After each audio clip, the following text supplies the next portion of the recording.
Ang ninuno. Hindi.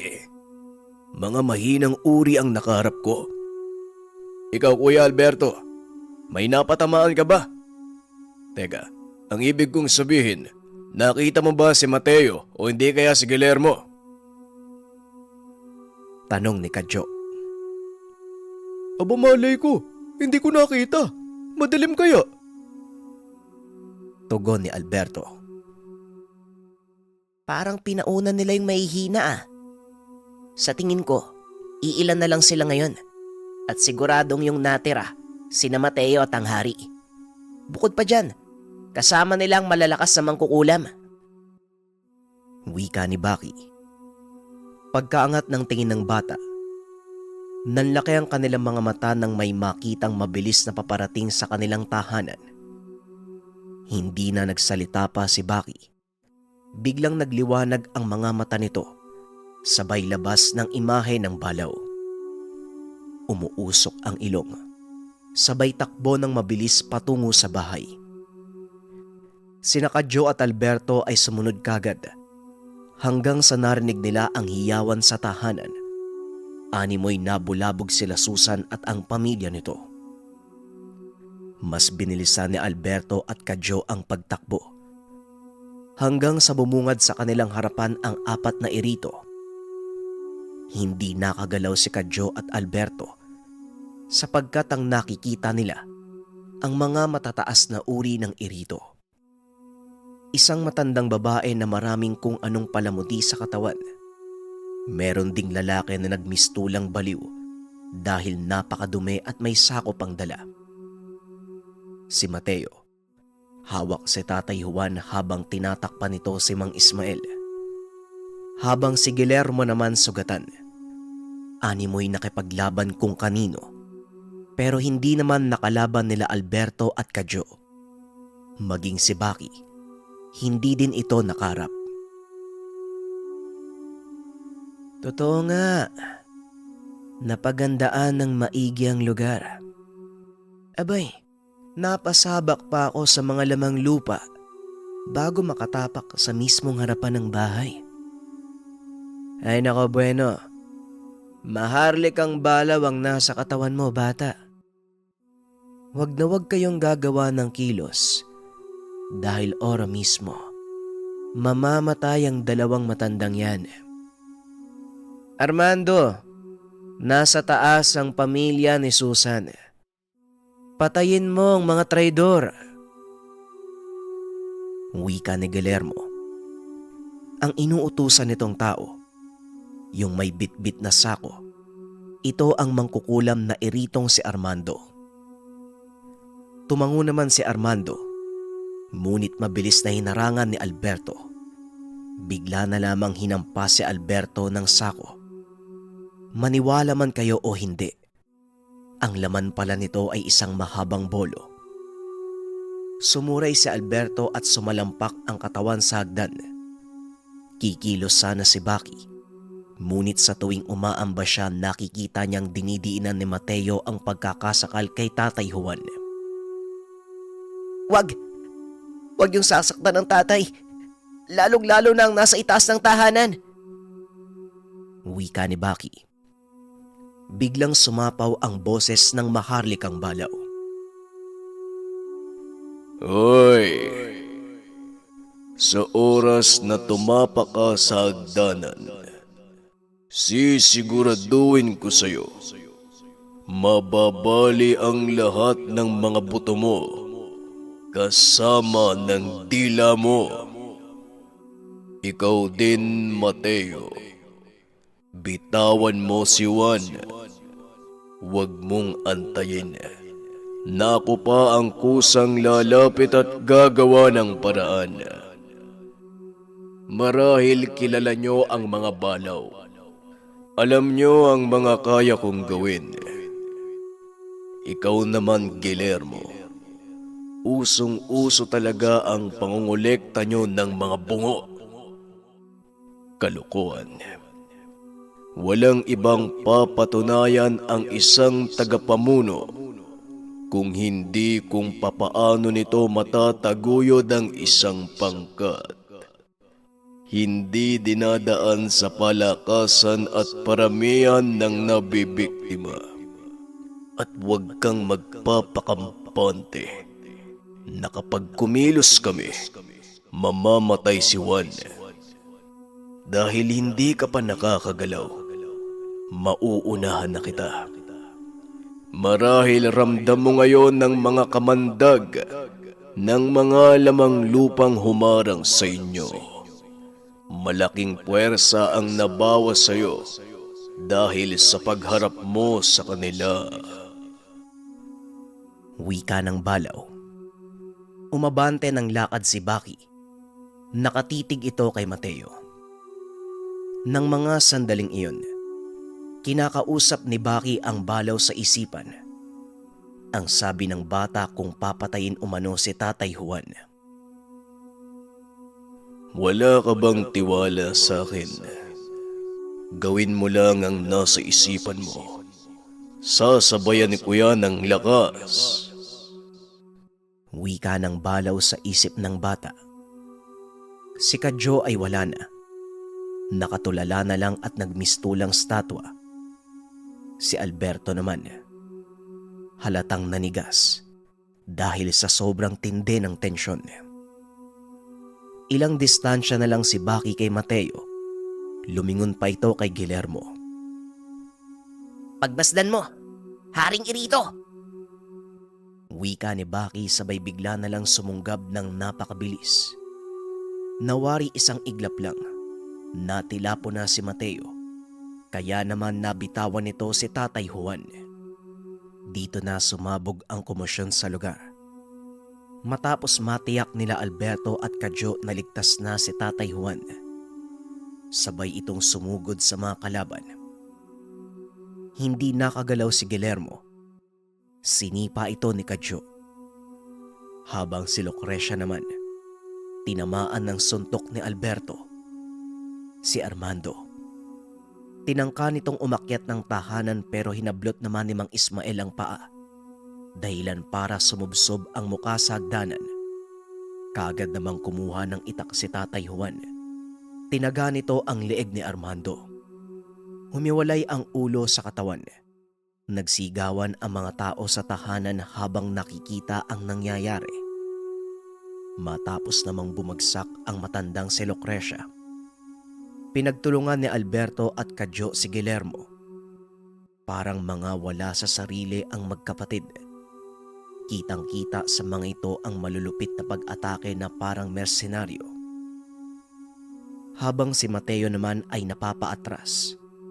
Ngunit mabilis itong sinunggaba ni Baki at nang matumba, hinablot ang paa at paulit-ulit na hinampas sa lupa na parang manika.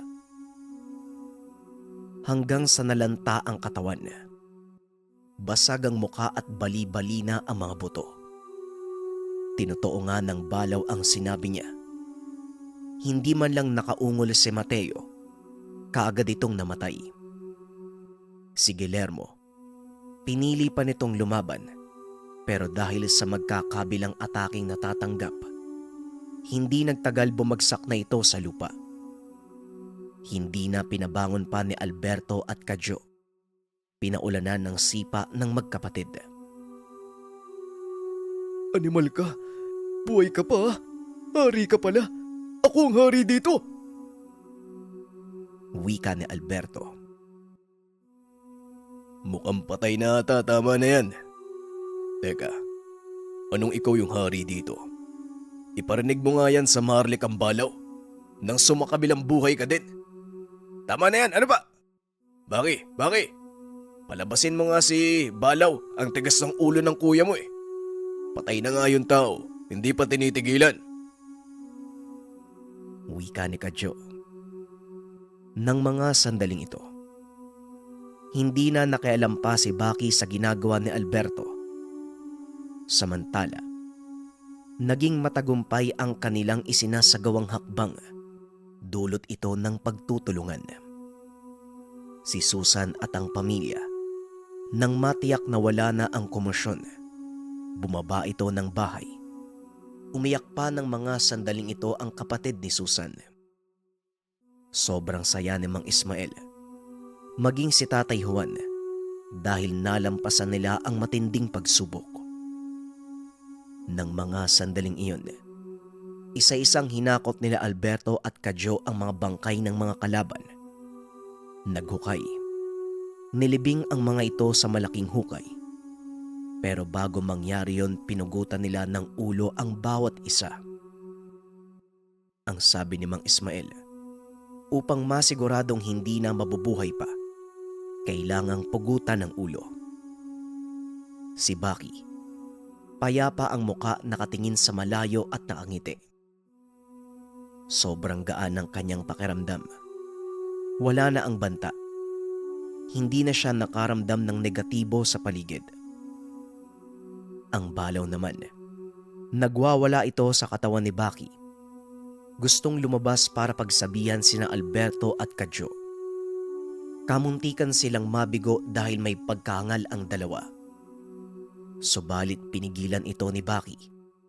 Ayaw niya nang mag-ingay pa ang balaw. Sa ngayon, kumalma ka muna dyan. Magpahinga ka muna. Andito naman si tatay eh. Siya na magdidisiplina sa dalawa. Huwag mo nang takutin. Kitang likas na sa mga yan ng mga pilyo eh. Kahit anong sabihin mo sa kuya ko, tataliwas yang dalawa. Kung binabantayan mo sila, mas binabantayan nila ang paglabas mo. Baka nga tumakbo pa yung mga yan eh. Wika ni Baki sa sarili. Matapos ng madugong tagpo, ilang araw pang nanatili sa bahay nila ang pamilya ni Susan. Nalaman ni Tatay Juan kung gaano kahirap ang buhay doon sa Ormoc. Kung kaya sinabi ni Tatay Juan na wag na silang bumalik doon. Dito na lang sila tumira sa lugar. Bibigyan sila ng lupain ni Tatay Juan at sapat na lugar na matataniman. Magiging ligtas din ang pamilya dahil nasa poder sila ng maharlikang balaw. Bukod pa dyan, kasama si Kadyo at Alberto na magpoprotekta sa kanila. Sinubukan pang tumanggi ng nanay ni Susan. Ngunit nagsalita si Baki. Ang sabi nito, hindi sigurado ang kalagayan nila kapag bumalik sa Ormoc. Dahil hindi nila alam at baka may mga irito pang buhay. Maaaring atakihin sila ng mga ito. Idagdag pa dyan ang mga albularyong naging kasama din ng mga irito. Hindi pa tapos ang laban, kaya mas ikakabuti na doon na lang daw sila tumira. Si Alberto ng mga sandaling ito ay tuwang-tuwa. Hindi naman binanata ni Kadyo. Hinayaan niya na lang ang kapatid. Maraming balakid at pagsubok sa buhay ang dumating sa pamilya nila Baki. Nagpatuloy naman sa pagsupil sa kasamaan ng bata. Kasama nito ang maharlikang balaw at kapatid. Umabot sa punto, nagbinata na si Baki. Mas naging malakas. Natuto na rin ng aspeto ng karunungan. Hindi na lang siya sa balaw umaasa. Kung hindi naging biyasa na rin si Baki, si Alberto naman at Susan, nagkatuluyan ang dalawa. Paano ba naman kasi? Patuloy ang panunukso ni Kadyo. Hanggang sa nagkahiyaan na ang dalawa at humantong sa malalim na pagkakaunawaan. Si Mang Ismael, panay bisita pero panay naman itong pinapalayas ng maharlikang balaw. Kahit anong kabutihan ng pinapakita ng albularyo, talagang mainit ang ulo ng balaw kay Mang Ismael. Hanggang sa mabilis na lumipas ang panahon, 1969, binata na si Baki at bumukod na ng tahanan. Hindi naman malayo sa tahanan ng pamilya nila. Katunayan, nasa likod lang ito. Nakabungad ang malaking bato sa harapan. Nagpagawa ng maliit na tahanan ang binata na sakto lang sa kanya. Isang palapag, kwadrado, gawa sa pawid at may tagi-isang bintana. Gusto ng maharlikang balaw na may natatanaw palagi. Samantalang ilang metro lang sa tahanan ni Baki, ito naman ang bahay na pinatayo ni Alberto. May isang anak na si Alberto kay Susan. Pero ayon sa albularyong si Mang Ismael, namana daw nito sa nanay ang pagiging irito. Kung kaya gano'n na lang ang paggabay nila habang lumalaki ang paslit ni Alberto. Ang pangalan nito ay Biboy, 6 na taong gulang, sa susunod na buwan, at sobrang talino ng bata. Habang si Kadyo naman, nakatira kasama si Nanay Lucinda at Tatay Juan. Hindi pa nag-aasawa. Mas pinili nitong manatiling binata upang tamasin ng mahaba ang pagiging malaya. Baki? Baki hoy, gumising ka na. Angat na ang araw ah. Nakalubog ka pa rin dyan. Ay talagang napakatamad nitong lalaki na to ah. Palibasa, masyadong dinuduyan ng maharlikang balaw, kaya nagiging tamad. Kapag ako nainis dyan sa balaw na yan, gagapusin ko kayong dalawa. Isisilid ko kayo sa sako at papausukan. Tignan natin! Wika ni Tatay Juan habang nakasilip sa bintana. Aray ko, ang sakit ng balakang ko. Ang ingay nyo naman po, tay. Kitang puyat ako kagabi. Alam nyo naman palagi akong umaalis eh. Tugon ni Baki. Puyat? Puyat ba ka mo? Eh di ba kasama mo si Kadyo? Ay sus, si Kadyo naroon sa uma kasama namin. Kasama na mga kapatid ni Susan, kumakayod na ang kapatid mo. At kagaya mo, puyat din yon. Ano mang ginagawa natin na labas sa ating natural na trabaho dito sa bahay, dapat hindi maapektuhan ng daloy nating buhay. Tumayo ka na. Sasabuyan kita ng tubig eh. Wika ni Tatay Juan. Ay nako, etong si tatay hindi nakakalata. Eh paanong magiging puyat si kuya? Dumidiskarte yon kay Risa eh. Wika sa sarili ni Baki. Lumabas na ito ng tahanan. Napakaganda ng panahon. Kahit mainit. Mahangin naman at kumikinang sa ganda ang kapaligiran na may bahid pa ng hamog na naiwan ng ambon kagabi. Nang mga sandaling ito, inaalala ni Baki ang laging sinasabi ng balaw sa kanya. May nangyayari daw iringan sa mundo ng mga engkanto. Ayon sa balaw, ang mga walog daw ay nagre-rebelde. Mas pinapahalaga ng diwata ang maharlikang balaw. Dito nagtitiwala ang diwata. Naaasiwana at galit ang mga mandirigmang engkanto. Baka hindi magtagal, magkaroon ng digmaan sa loob ng lugar ng mga nilalang. Alam ni Baki na pinag-iinitan ang balaw ng mga mandirigmang engkanto. Hindi pa niya nakikita ang mga nilalang. Pero batay sa balaw, mas malaki pa ito sa kanya. At ito ang mga bantay ng mga lagusan sa bawat teritoryo. Matapos maligo ng binata, kagad itong nagbihis at umalis. Nagtungo sa uma dahil ito naman ang madalas na ginagawa ni Baki sa araw. Nagmaktol pa si Baki. Kita sa muka na animoy nayayamot. Oh, bakit parang palakang nakasimangot yung mukha mo? Wika ni Kadyo. Kasi nadadamay ako sa'yo. Alam mo namang 4:00 na tayo nakauwi. Tapos ikaw parang hindi natulog. Dumiretso lang sa uma. Ikinukumpara ako ng tatay sa'yo palibasa. Ginaganaan ka palagi dahil may gusto ka kay Risa. Wika ni Baki. Hindi na sumagot pa si Kadyo. Baka mas lalo itong magalit sa kanya at isumbong pa siya sa balaw. Alam naman ni Kadyo na mainit ang ulo ng balaw sa kanya, pati na rin kay Alberto. Hindi kalayuan sa uma ang bahay ng pamilya ni Risa. Katunayan, nasa kanto lang ito ng lupain na ibinigay ni Tatay Juan. Nang mga sandaling iyon, parang matutumba si Baki habang nakatuwad. Inaalis ang mga ligaw na damo. Sobrang antok ng binata Hanggang sa bigla na lang nagsalita ang balaw na siya namang halos magpatalon sa gulat kay Baki. Hoy, Baki! Sa unahan, may gumagalang nilalang.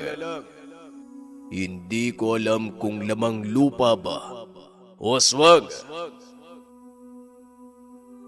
Sus naman oh, hihimatayin ako sa'yo eh. Pwede bang ibulong mo na lang? Pampawala ng antok. Huwag ka nang magsalita. Pagmasdan mo sa bandang manggahan. Nakikita mo ba yun? Hoy, dito ka tumingin. Ang layo ng mata mo nasa gubat.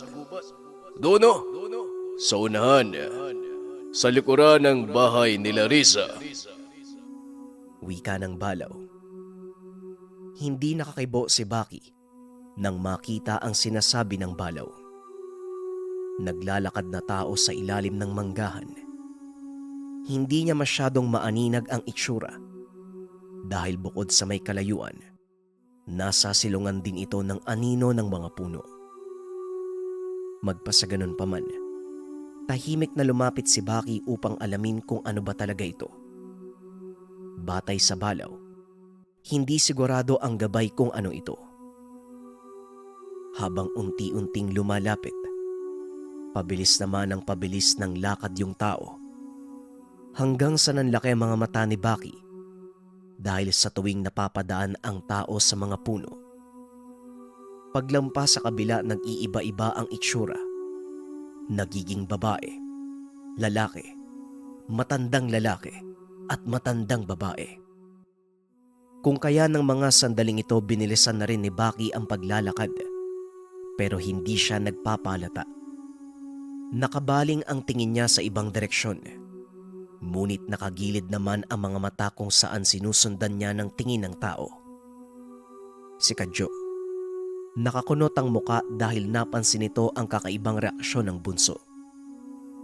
Kaagad niyang naramdaman na parang may kalaban sa lugar. Mabilis niyang hinaplos ang tangang ngipin ng balaw at dito kaagad siyang napatingin sa bandang likuran ng bahay ni Larissa. Lintik. May kalaban nga. Wika ni Kadyo. Inabisuan niya si Larissa na kunin ang nanay nila at dalhin pansamantala sa bahay doon sa burol. Kaagad namang tumango si Risa, kumaripas ng takbo patungo sa bahay nila at sinambit ang nanay nitong si Norma. Pagkasilip sa bintana at nakita ang pagkaway ng anak, kaagad lumabas ang nanay Norma at tumakbo papuntang uma. Nang mga sandaling ito, sigurado na ang kalagayan ng mag-anak kaya kumilos na rin si Kadyo. Pinagmasdan niya yung tao sa manggahan, huminto sa paglalakad, habang si Baki naman bigla na lang naglaho sa paningin ni Kadyo. Hindi na nagpatumpik-tumpik pa si Kadyo, kaagad tumakbo patungo sa lugar. Samantala ng mga sandaling ito, si Baki ay sumuksok sa malapad na talahiban. Ito ang payo ng balaw upang mamatyagan nilang maigi ang kilos ng pinaghihinalaan nilang kalaban. Hindi sigurado ang balaw kung ano ito. Baka bulagain sila at malakas na uri ng nilalang. Ikaw talaga, kung saan-saan mo ako dinadala. Pwede bang diretsohin na lang natin? Ang kati dito eh. Huwag ka nang magreklamo. Malay mo may patibong. Hindi ba sinabi ko sa'yo na hindi ako sigurado kung ano yan? Magaling magtago ng presensya. Aba, teka nga. Parang nag-iingat ka ata ngayon ah. Samantalang dati naman, napakapusok mo. Sugod lang ng sugod at hindi alintana ang panganib. Mabuti sana kung ikaw ang lalaban eh. Eh ako naman. At saka, ako din ang nakakaramdam ng mas masakit na pinsala. Aber mabuti ngang naging ganyan ka. Tugon ni Baki. Walang nagbago sa akin. Yun pa rin ako. Sa ngayon, may namumuong galit sa akin ang ilang mga mandirigmang engkanto. Dito ako nababahala dahil mas malakas ng kaunti sa akin ang mga mukhang bubuyog na yun. Magaling silang gumamit ng patibong at mga pamamaraang makalalamang sa atin sa laban. Kaya hindi na kaila sa akin ang diskarte nila. Malay mo, isang patibong yan. Sabay tayong sumakabilang buhay. Teka, si Kadyo! Animal, papalapit sa tao! Nang mga sandaling ito, imbis na magmasid muna sila Baki, napilitan silang lumabas. Sinalubong si Kadyo. Nagulat naman ang panganay dahil nakita niyang nakalitaw ang imahe ng balaw. Nanlilisik ang mga mata at nakatitig sa kanya. Teka, bakit parang galit ka sa akin? Uy, sandali lang naman! Wika ni Kadyo, sabay sandal sa puno ng mangga. Hindi mo ba nakita? Nag-iingat kami. Tapos ikaw, dire-diretso. Iuumpog ko yung ulo mo eh. Diyan ka lang. Huwag ka munang lalabas. Wika ng balaw, sabay lakad patungo sa isang mangga. Linti naman oh. Paano ko kayo makikita? Nagtatago kayo sa damuhan. Ano ba to? Nakakagulat ah. Ngayon lang hindi naging marahas ang kalabaw na yan. Ano kayang dahilan? Nakatayo lang. Nakatitig sa malayo na tila nawala sa tamang pag-iisip. Paglingon niya kay Baki, wala na ito sa kabilang puno. Kaya naman nag-isip si Kadyo ng dapat gawin. Marahan siyang naglakad at tumawid sa isang puno. Hanggang sa dito niya nakita si Baki. Nanlaki mga mata ni Kadyo. Nasa itaas ng mangga ang bunso. Nakambay ito ng paglundag doon sa tao. Inantay ni Kadyo ang gagawin. Ilang segundo lang ang namagitan, biglang tumalon si Baki sa kabilang puno. Sabay padyak ng paa. Bumulusok ang binata palapit sa tao. Kitang-kita ni Kadyo ang pagliwanag ng katawan ni Baki. Ngunit laking gulat dahil bigla na lang nawala ang tao. Walang tinamaan si Baki at dumiretso sa lupa. Sumubsob ang muka at nagpagulong-gulong. Teka, paanong nawala? Aray, ang sakit ng bato ko ah. Ikaw kasi mali yung diskarte mo eh. Pwede naman dito sa baba sagurin. Wika ni Baki. Huwag ka nang magreklamo. Kahit ako, nagtataka kung paano. Tugon ng balaw. Tumingin si Baki sa buong lugar. Hanggang sa bigla na lang nakaramdam ng kalabog sa likuran. Hindi kaagad gumalaw si Baki. Alam niya sa sarili na nasa likod niya yung tao. Bumuelo ito paikot kasabay ng malakas na pagsuntok. Ngunit gano'n na lamang ang paglaki ng mga mata ni Baki. Tumama naman ang kamao, ngunit sa isang napakalaking salagubang. Napatras sa gulat si Baki. Makikita sa muka ang matinding pangingilabot. Samantalang si Kadyo naman, hindi nakagalaw habang nasa gilid ng puno. Tila sobrang nangilabot nang makakita ng ubod ng laking salagubang.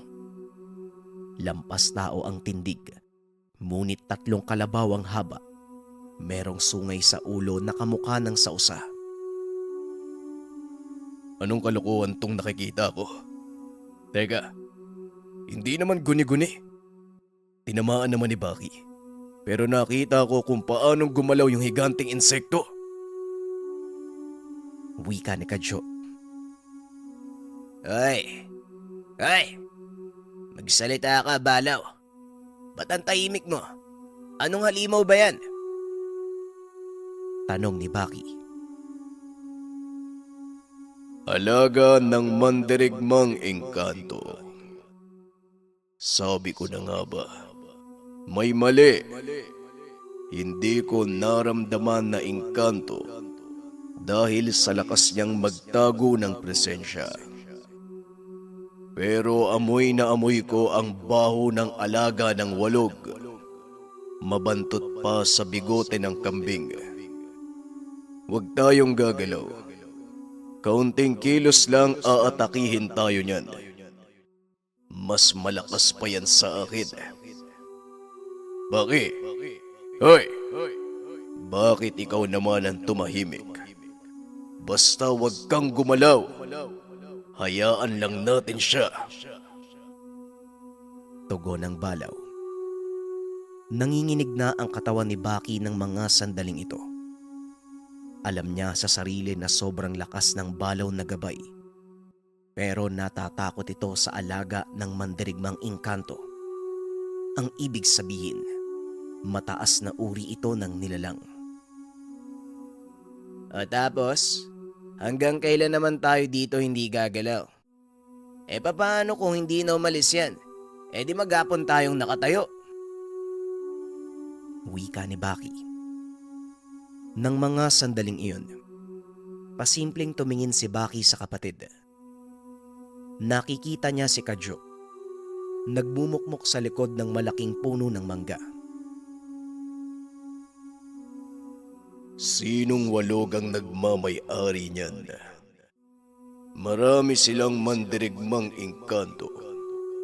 Bawat isa may pagkakakilanlan. Teka, may palamuti sa leeg. Alam ko na. Alaga ni Hasyan. Ang mandirigmang engkanto. Matagal na kaming may alitan.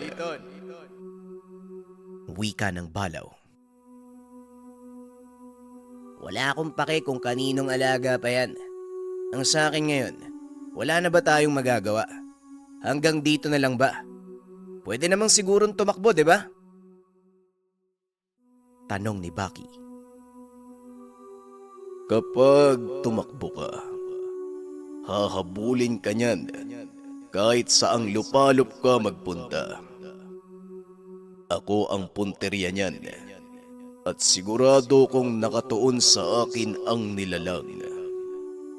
Teka, lumaban na lang tayo. Posible nating maisahan.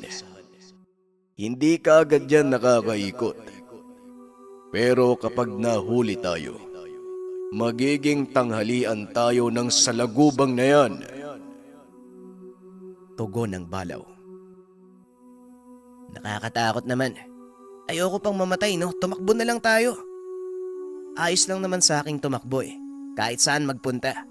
Para makapag-isip pa tayo ng paraan kung paano maiisa ng halimaw na yan. Doon na lang sa dagat. Tama, doon nga. Wika ni Baki. Ngunit ayon sa Balaw, hindi maaaring mataguan ang alaga ng mandirigmang engkanto. Puwera na lang sa dagat ngunit ang mahirap.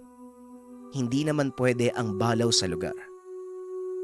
Siguradong aatakihin sila ng mga lamang dagat na engkanto kapag pumunta sila doon sa lugar.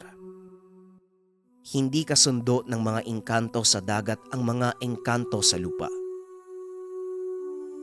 Kung gano'n naman pala, ang ibig sabihin wala na kaming takas.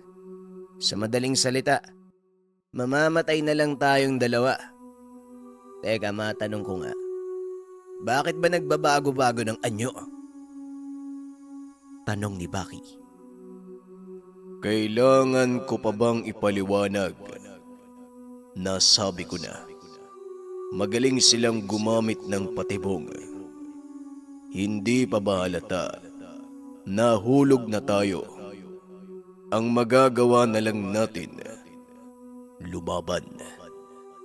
Makinig ka sa akin, Baki. Pakawalan mo ang isipan mo nang magamit mo ang buong lakas ko. Paminsan mapaglaro ang isipan mo, kaya hindi ako nakakampante. Tugon ng Balaw. Pumayag naman si Baki. Pinayapa ang isipan. Walang problema at hindi naaantala.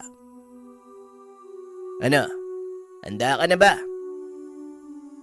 Narinig niya ang paghangos ng Balaw. Indikasyon na handa na ito. Kasabay noon pinag-aralan niyang maigi kung saan aatake. Sa gilid ba? Sa likod o sa harapan? Alin man ang nasa isipan mo ngayon, gawin mo't malaya ka. Kinarga ko na ang buong lakas ko sa katawan mo. Wika ng Balaw. Walang sabi-sabi. Mabilis na tumakbo si Baki at sumugod sa harapan. Kapag gumalaw ang nilalang ay sa kanya lamang babaguhin ang atake. Ngunit nang malapit na si Baki, inatake siya ng nilalang. Sa sobrang bilis ay hindi niya inaasahan. Inararo ng salagubang ang binata sa lupa. Hanggang sa bumuelo si Baki sabay hawak sa sungay nito. Pumatong sa ulo at paulit-ulit na sinuntok ang batok. Pero sadyang matigas at nananakit na din ang kamay ng binata. Winawasiwas ng nilalang ang ulo. Tumakbo ito malapit sa puno at binangga. Naipit si Baki at napasigaw sa sakit. Nang mga sandaling iyon, hindi na mapakali si Kadyo. Ito ang unang pagkakataon na nakita niya si Baki na nasaktan. Kahit nasa loob pa ang Balaw, nagbibigay ng malakas na kabal. Hindi ito naubra sa nilalang. Yawa, huwag mong saktan ang kapatid ko! Wika ni Kadyo sabay takbo ng mabilis papalapit sa nilalang. Kumabig sa gilid. Sinuntok ang tiyan ng salagubang. Nagulat naman ang binata dahil tumalab ang suntok ni Kadyo. Lumusot ang kamay. Bumulwak ang napakabahong likido. Nagwala ang nilalang. Nagpaikot-ikot sa ilalim ng puno ng mangga. Nagulat din ng Balaw sa nakita. Alam niyang sobrang tigas ng alaga ng mandirigmang engkanto. Pero tumalab ang atake ni Kadyo. Anong nangyari? Bakit napakalakas ni Kadyo? Wika ng Balaw. Mabuti naman at walang nangyaring masama sa'yo. Sabi ko na ako lang ang nakakaramdam ng pinsala Wika ni Baki. Walang kasamang orasyon ang atake niya. Kaya ikaw lang ang masasaktan. Huwag ka na nga mag-inarte. Mamaya, mawawala yan. Nakita mo ba ang ginawa ni Kadyo? Tugon ng Balaw. Oo naman, anong akala mo sa akin, bulag? Kung anong nakikita mo, nakikita ko rin. Teka, may pagkaaning ka din ano? Ang sabi mo malakas yung insekto. Bakit tinabla ng atake ni kuya? Ngayon alam ko na. Mahilig ako maglaro dati ng salagubang. Matigas ang likod, pero sobrang lambot ng tiyan at madali lang pisatin. Hindi ka ba naglalaro ng salagubang, Balaw? Tanong ni Baki. Iuntog ko kaya yung ulo mo sa puno? Anong tingin mo sa akin? Tao! Ang mga salagubang sa amin ay hindi laruan. Mga dambuhalang halimaw sila. Bueno, mukhang tama ka kaya tumalab ang suntok ng kapatid mo. Kakausapin ko siya. Hoy! Kadyo! Mabuti naman nagkaroon ka ng tapang. Alam kong kanina ka pa nagtatago. Bigla ka nalang naging desperado. Ano pang inaantay mo? Patayin mo na bago pa makauwi sa mundo ng mga engkanto. Wika ng Balaw ngunit hindi kumikibo si Kadyo. Nakasimangot ang muka. Galit na galit at nanginginig ang katawan. Habang yung halimaw naman, gumagapang ito palabas ng manggahan at nagbabago ang kulay. Dito na sumigaw ang balaw na wag nang patakasin. Maglalaho na lamang ito bigla. Kagad namang tumakbo si Kadyo. Hinawakan ang paa ng nilalang at bumuelo ng malakas na pagsuntok. Muling tumagos ang kamay at dito paulit-ulit na pinagsusuntok ni Kadyo. Hanggang sa nanlambot na ang 6 na mga paa ng nilalang at napahiga na ito sa lupa. Hindi pa nakontento si Kadyo. Pumunta sa bandang uluhan. Dinukot ang mga mata. Walang sino mang mananakit sa kapatid ko. Yawa, nakakatakot ka lang tignan eh. Pero madali ka lang palang patayin. Hoy Balaw, bakit hindi mo man lang kayang malabanan to? Anong nangyayari sa'yo? Ito napatay ko na. Pero ikaw para kang bata. Hindi mo man lang naprotekta ng kapatid ko. Wika ni Kadyo. Aba! Narinig mo ba yun, Baki? Parang niyayabangan yata ako ng animal na to ah. Hoy! Wag mo kong sabihan ng ganyan. Oo, inaamin kong naging mahina ako. Dahil yan ang paniniwala ko sa mga alaga ng mandirigmang engkanto. Malakas sila at hindi ko alam ang kahinaan. Puwera sa inyo, maliliit lang ang salagubang sa mundo ng mga tao. Wika ng Balaw.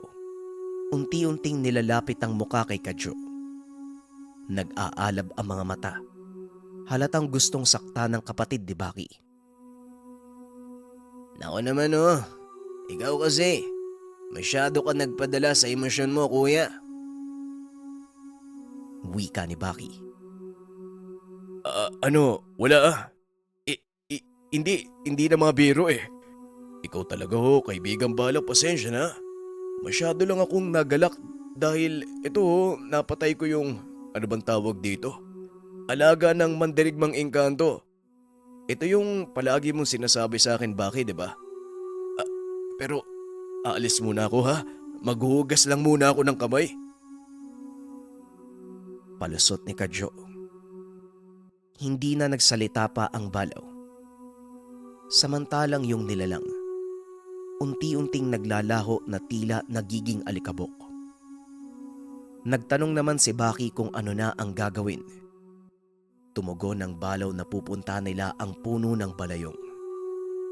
Kakausapin ng maharlikang Balaw ang diwata at tatanungin kung paano maresolba ang bangayan.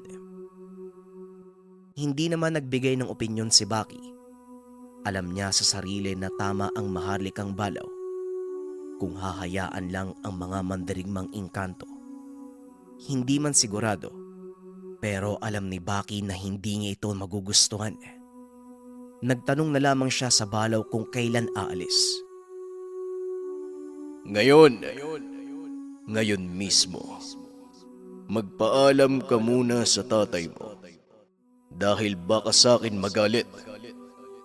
Kadyo, sasama ka sa amin. May gagawin tayo. Kaya ihanda mo ang sarili mo. Wika ng Balaw. Napakunot naman ang mukha ni Kadyo. Magsasalita pa ngunit nagmadali na si Baki pauwi. Kagad namang sumunod si Kadyo at nang makarating sa tahanan, akala niya kung ano ang pinag-uusapan ni Tatay Juan at Baki. Nakasimangot ang mukha ng ama, panay pa ang sipat sa kanya. Paglapit ni Kadyo, narinig niyang nagpapaalam si Baki. Isasama mo din si Kadyo. Hindi ako magiging kampante. Sasama na din ako. Alberto! Bantayan mo ang mga may iwan dito sa bahay. Teka, bakit hindi mo nabanggit si Alberto? Bakit si Kadyo lang ang sasama? Tanong ni Tatay Juan. Hindi na kailangan si Alberto. Sobrang taba. Noon pabigat na yan. Mas lalo pa ngayon. Tama lang nagwardya na lang siya at dito sa paligid ng tahanan. Sige na, Juan, kung sasama ka, halika na! Wika ng Balaw. Kagad namang kinuha ni Tatay Juan ang tabak. Nagpaalam kay Nanay Lucinda na kasalukuyan noong nakadungaw sa bintana. Matapos nun tuluyan na silang umalis. Habang naglalakad, hindi kaila kay Kadyo na gagamitin muli ng Balaw ang lagusan ng mga engkanto. Lalo pat nakikita niya ang kinikilos nito. Tinatapik ang bawat punong madadaanan. Umuungol din ang Balaw na tila may sinasambit na lugar. Habang si Tatay Juan, ito pa lamang ang unang beses na sumama sa kanila. Nang maramdamang nagbabago na ang itsura ng paligid, napabitaw ito ng mabigat na salita at nagtanong kung ano ang nangyayari. Mawalang galang na, Juan. Pero kung gusto mo pang mabuhay, huwag kang mag-ingay. Huwag ka ring lilingon sa gilid o hindi kaya sa likuran. Wika ng Balaw. Ano ka mo? Inuutosan mo ba akong kalabaw ka? Teka, ba't may gumagalaw sa mga damo? At saka yung mga puno parang umuusog ah. Ano bang nangyayari? Teka, ay parang dumidilim ang lugar. Wika ni Tatay Juan. Bakit? Maagang mamamatay ang tatay mo. Matigas ang ulo katulad mo. Ikaw na ang magpaliwanag, Kadyo. Tugon ng Balaw. Kagad namang lumapit si Kadyo sa ama at bumulong. Makinig ka na lang tayo sa sinasabi ng Balaw. Nasa mundo tayo ng mga engkanto. Teka tayo, umupo ka nga. Doon ka lang tumingin kung saan humahakbang si Baki. Delikado dito. Naririnig mo ba yung mga hele na yun? Nakakakilabot, di ba? Kapag tinignan mo yan, siguradong hihimatayin ka sa takot. Kung ako sa'yo, Tay, huwag ka na lang magsalita. Wika ni Kadyo. Sana sinabi nyo kanina. Di sana din ako sumama. Sandali nga, Kadyo. Huwag mo namang tapakan ng mga paa ko. Kitang may rayuma eh. Pahawak nga sa balikat mo. Huwag kang hihiwalay sa akin ha. Sa tingin mo, may nakatingin ba sa atin? Tanong ni Tatay Juan. Meron po, Tay. Mas pangit pa sa Balaw. Tugon ni Kadyo. Minuto pa ang lumipas. Maririnig sa lugar ang huni ng mga ibon. Paiwatig na nasa realidad na ang grupo. Ngunit nakatayo pa rin si Tatay Juan at nakapikit ang mga mata. Tay, nakalabas na tayo. Kanina ka pa dyan eh. Mukha ka tuloy baliw. Wika ni Kadyo. Pag-angat ng tingin ni Tatay Juan, maliwanag na at tirik na ang araw. Ngunit nang masilayang tumatawa si Kadyo, kagad itong nilapitan ng matanda at dinagukan. Kanina pa pala. Bakit hindi mo man lang ako sinabihan? Nagmukha tuloy akong baliw. Sandali nga, nasaan ba tayo? Teka, Kadyo. Tignan mo ang malaking puno. Yung nasa gitna. Parang katulad nung tirahan ng Balaw. Oh. Lahat ng mga puno sa gilid na kayo ko. Wika ni Tatay Juan. Balayong ang tawag dyan. Doble ang pagkabanal ng puno. Maliban sa pagiging dignum, matatawag ding sinukuan, katulad ng tirahan ko dati. Sinukuan ang tawag. Dito lang kayo. Baka magalit ang mga nakabantay sa paligid. Baki, saan ka ba nakatingin? Hoy, halika na! Wika ng Balaw. Mga alitap-tap ba yan? Paano naman nangyari yon? Ang taas ng araw ah. Ayon sa Balaw, hindi naman alitaptap ang nakikita. Maliliit na diwata, bantay ng reyna na nasa puno. Huwag kang magpapaakit sa kanila.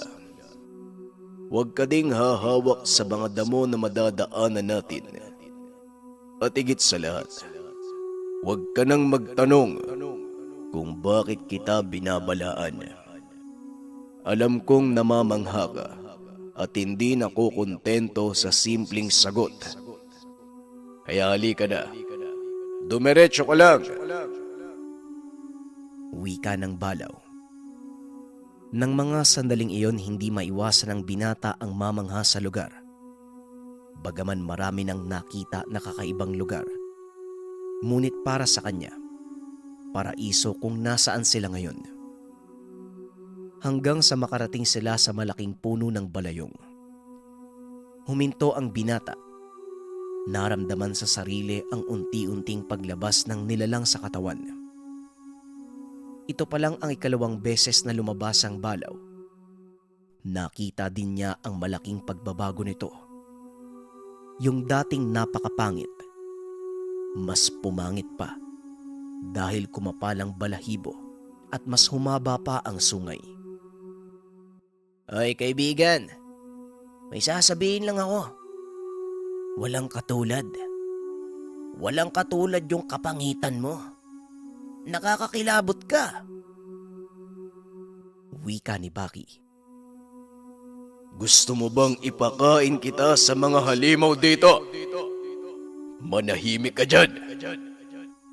Wika ng Balaw.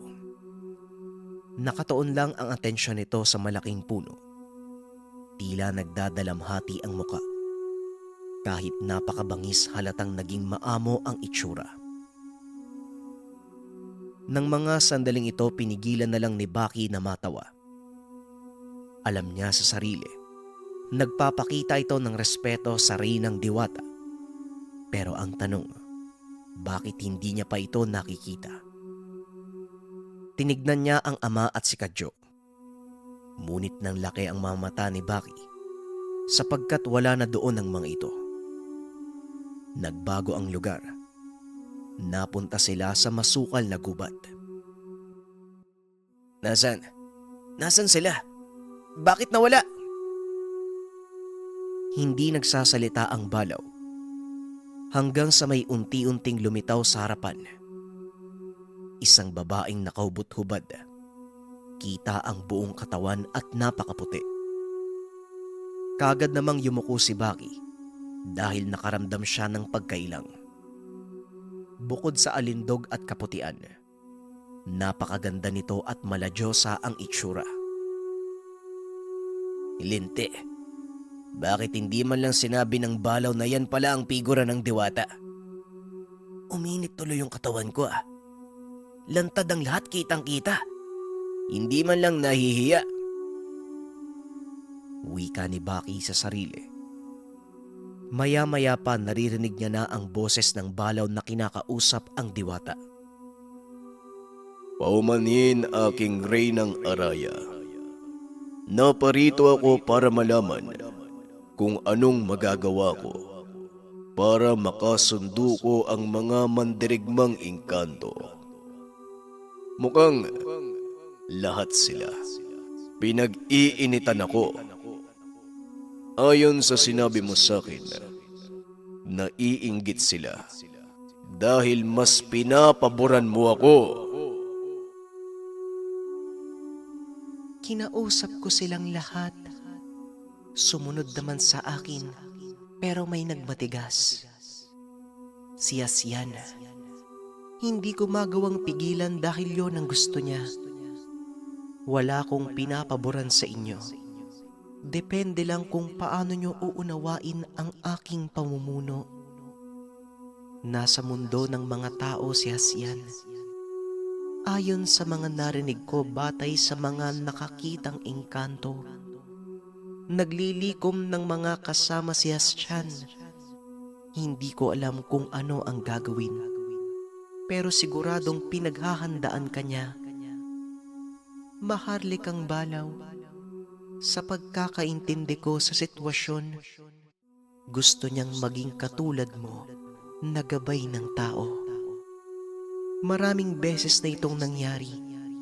May mga mandirigmang kasama ng mga tao sa iba't ibang panig ng lugar. Ikaw nang bahala kung anong gusto mong gawin sa kanya. Ang pagtaliwas sa akin ay isang pag-aaklas. Wika ng Diwata. Pagkatapos inangat ni Baki ang tingin sa Diwata. Ang buong akala niya ay naglaho na ito at tapos na ang pag-uusap. Pero gano'n na lang ang pagkagulat ni Baki. Lumapit sa kanya ang Diwata. Kitang-kita niya ang alindog ng katawan. Napakagandang ngiti habang nakatitig sa kanya. Ayon kay Baki, pinili niyang magkunwari upang hindi mag-isip ng kung ano ang Diwata. Binaling niya ang tingin sa malayo at sumipol. Mahal kong alagad, napakabilis ng panahon. Binata ka na. Bakit ka nakatingin sa malayo? Kinakausap kita. Wika ni Araya. Nagtayuan ang mga balahibo sa katawan ni Baki. Nang harapin niya ang Diwata, nakadungaw na ang mukha nito sa kanya. Nakadikit pa ang katawan, kaya lalo namang nanginig ang katawan ni Baki. Naku po, mawalang galang na po, mahal na Reyna. Kasi po, pwede niyo po bang ilayo yung katawan niyo sa akin? Hindi po ako mapanatag eh. At saka ang init po pala ng katawan niyo. Parang tao lang din. Teka, sandali lang po, wag po! Wika ni Baki. Imbis na makinig sa kanya ang Diwata, mas dinikit pa nito ang katawan sa kanya. Hinawakan ng balikat ni Baki at akma pang hahalikan siya. Hindi napigilan ni Baki na mapapikit ng mga mata sa bayuko. Ano ka ba? Karaniwang pag-uusap lang ito. Wala akong ginagawa sa'yo. Kung sa bagay malisyoso nga pala kayong mga tao, ibahin mo kami, Baki. Walang mali siya sa ginagawa ko. Ayusin mo ang tindig mo, mahal kong alagad. Kumusta ka na? Nakakatuwa ka. Noon palaging nagrereklamo sa akin ng balaw sa kakulitan mo. Alam mo ba, ayokong kausap ang nilalang na hindi tumitingin sa akin. Nagagalit ako at sinusumpa ko. Gusto mo bang maging mukhang palaka? Wika ng Reyna. Nang mga sandaling ito, walang nagawa si Baki kung hindi iangat ang tingin sa takot na may gawin sa kanya ang Diwata. Lalo pat alam niya sa sarili na marami itong kayang gawin dahil tinitingala siya ng lahat ng mga engkanto. Pasensya na po, mahal na Reyna. Hindi lang po ako sanay. Ngayon lang din po ako nakakita ng babaeng nakaubot-ubad. Mabaging langit. Magkakasala ako nito eh. Tugon ni Baki. Ang sabi ni Araya, dapat masanay siya dahil kalahati ng parte ng katawan ng binata ay engkanto. Inangat pa ng Diwata ang kamay ni Baki. Inilagay ito sa mga balikat. Bukod sa nakakita ka na ng babae, nahawakan mo na din. Baka gusto mong igala ang kamay mo sa katawan ko upang masanay ka na. Wika ni Araya. Hindi na nakatiis si Baki. Napatras ito dahil tila ba iba na ang gustong mangyari ng Diwata. Pagtingin niya sa balaw, halata sa mukha nito na tila nagpipigil ng tawa. Pinagkakatawaan niyo ba ako? Ikaw kalabaw ka. Sumisimple ka pa ha. Halata namang natatawa ka na. Nakikita mo tong kamao ko? Kapag tumama to sa mukha mo, magiging 3 ang sungay mo. Nakakainis kang balaw ka. Wika ni Baki. Paumanhin kung sasabihin ko sa kanya ang katotohanan, mahal na Reyna. Baka kung anong gawin ng binata at madamay ako. Alam mo naman, iisa lang ang katawan namin. Si Araya ang reyna ng mga diwata. Habang lumalaki ka, nagugustuhan ka niya. Dati ko pa gustong ipaalam sa'yo, kaso baka hindi ka maniwala. Hindi talaga yan ang ugali ni Araya. Ngayon lang dahil nandito ka, kaya siya nagkakaganyan. Pagpapaliwanag ng maharlikang balaw. Paumanhin, mahal kong Baki. Kung tao lang ako, ikaw ang gusto kong makasama. Walang iba kung hindi ikaw lang. Tugon ng Reyna. Naku po, iba po ang inaasahan ko kaya kami nagpunta dito. Gusto po naming makausap para po malaman kung paano mareresolba ang alitan nila ng mandirigmang engkanto. Wala naman po to sa usapan. Ginagalang kita, Diwatang Araya. Naway wag po sanang madungisan ang pagtingin ko sa'yo, mahal na Reyna. Wika ni Baki. Masanay ka, Baki. Sa tuwing magkikita tayo, ituturing kitang kabiyak. Sige na, Balaw. Maaari na kayong umalis. Alam kong hindi na panatag ang mahal kong alagad. Baki, kapag gusto mo kong kausap, tawagin mo lang ang pangalan ko. O hindi kaya naman, ako na lang ang lalapit sa'yo kapag may problema ka. Tugon ng diwata at bigla na lang naglaho. Kasabay naman nito ay narinig niya ang pagsigaw ni Kadyo. Paglingon niya sa kinaroroonan, nanlaki mga mata ni Baki dahil nagbalik na sa normal ang lugar. Nawala ang masukal na kakawyan. Napalitan ng kaunting espasyo at naroon na din ang tatay at kapatid. Huwag ka nang magtaka, bata. Nasa loob tayo ng karian kanina. Nakatago ito at walang sino mang tao ang makakakita maliban sa'yo. Halika na, kumilos na tayo. Wika ng balaw sa loob ng katawan ni Baki. Panay bigkas naman ng mabigat na salita ang binata. Sinasabing bakit ganun makitungo sa kanya ang diwata. Napakaingay mo. Gusto mo bang hilingin ko sa kanya na samahan tayo palagi? Ang sabi ko naman, habang lumalaki mas tumitindi ang pagmamahal sa'yo ni Araya. Sa tingin niya, gwapo ka. Pero para sa akin, napakapangit mo. Wika ng balaw. Ano? Yung mukha mo, ano sa tingin mo? Mas masahol ka pa nga sa mukha ng kambing. Kung sa bagay, hindi ka naman humaharap sa salamin. Kung makikita mo lang yung sarili mo, abay pangit ka din. Tugon ni Baki.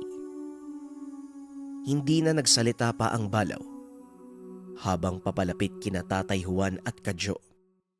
Maririnig sa tono ng mga ito ang pag-aalala. Uy, ano bang nangyari? Bigla ka na lang nawala. Alam mo ba, kanina pa kami paikot-ikot dito. Umiiyak na nga si tatay. Sumasakit na daw yung rayuma niya. Saan ba kayo nagpunta? Tanong ni Kadyo. Basta dyan lang. Kinausap lang namin yung Reyna. Akala ko nga may maitutulong, wala naman pala. Salip. Mukhang kami na lang ang magre-resolba ng problema. Wika ni Baki.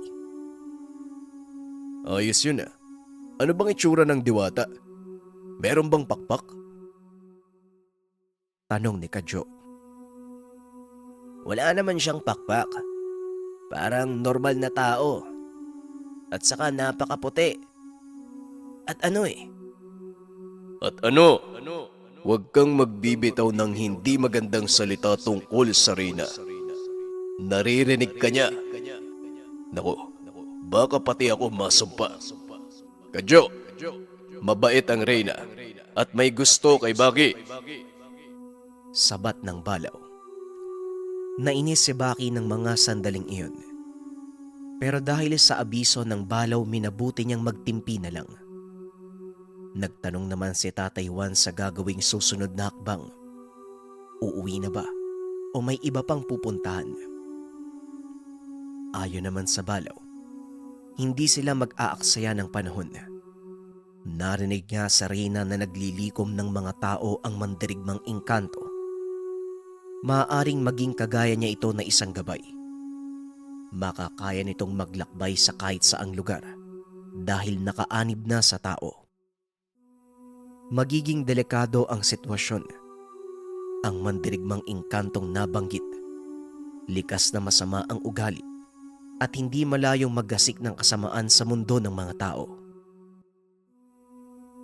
Wala akong alam sa mga sinasabi mo, pero kailangan nating masugpo ang engkantong yun. Mabuti sana kung nandito si Mang Ismael nang mapaliwanag niya sa atin ng maayos. Wika ni Baki. Nang mga sandaling ito ay nilisan na nila ang lugar. Nakasunod lang si Tatay Juan at Kadyo kay Baki. Wala ka bang tiwala sa mga sinabi ko at umaasa ka sa albularyong yun? Ano bang sabi ko? Iwasan mo ang mga albularyo, lalo pat tangan mo ako at pwede akong makuha sa katawan mo. Tandaan mo, Baki, ang tanging makakabasag lang sa lakas mo ay magaling na albularyo. Lalo na't magaling si Ismael. Sa ganung pamamaraan, anong gagawin mo kapag tinraidor ka? Kaya nga ang tatay mo ang tinuruan ko sa mga pamamaraan ng mga engkanto. May tiwala ako sa taong kadugo mo. Puwera na lang kay Alberto na ubod ng duwag. Wika ng Balaw. Update lang mga kabayan, ang susunod na upload natin ay last episode na ng Maharlikang Balaw. Salamat. Ang ninuno. Ang ninuno. Hindi.